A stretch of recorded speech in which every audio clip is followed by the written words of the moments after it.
একদম পুরো গুঁড়ো হয়েছে। মুখ্যমন্ত্রী ধরুন তোমাকে দৃষ্টি আকর্ষণ করছি, এমএলএ মন্ত্রী আমি দৃষ্টি আকর্ষণ করছি, এখন আমার বাড়ির সামনের রাস্তা মনে হয় কেন আজকে দিনে আছে। ঘটনা হইলো আর বাড়ির সামনে রাস্তায় বহু বছর করা হচ্ছে। আমরা গ্রামের মানুষ বহুত খুশি, কি সুন্দর একটা রাস্তা হবে, কিন্তু রাস্তার যে ইডিগিন ব্যবহার করার বিশ্বাস করতে নাকি ইট না বালু না সিমেন্ট এটাই বুঝতে পারি না। আনারা কোন আসলে জিনিসটা কি আসলে ঠিক হয়নি। হেতারা যে ইডিগিন ঘুরাই ফেললা বলে মাটি লয়ে আছে, মাটির গাড়ি কিনার জন্য যেন ওষুধে ডর উঠতে পারে না।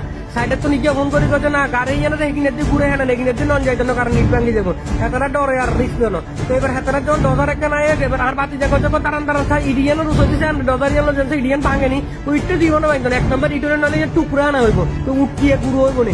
এর পরে তো জিয়ান দেখছি আনারও মাথা খারাপ হয়ে যাবো, আরো মাথা খারাপ হয়ে যাবো, তো মাথা মতো পুরো গুঁড়ো হয়েছে।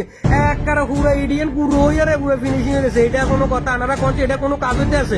রাস্তার কোয়ালিটি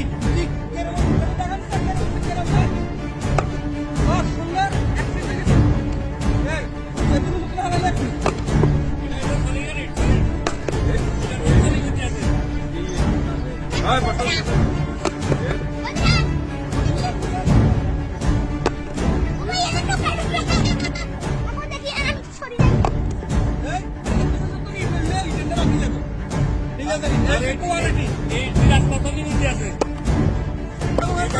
আমি বলছি ধরুন তোমাকে দৃষ্টি আকর্ষণ করছি, এমএলএ মন্ত্রী আমি দৃষ্টি আকর্ষণ করছি, এখন আমার বাড়ির সামনের রাস্তা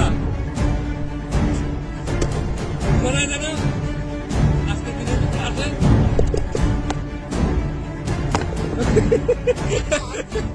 আর ইগিন হচ্ছে বাড়ার ইট ইগিন একটা রোজ একটা যদি হালালি তো ইডিগিন ভাঙেন না, এটা কোনো কথা?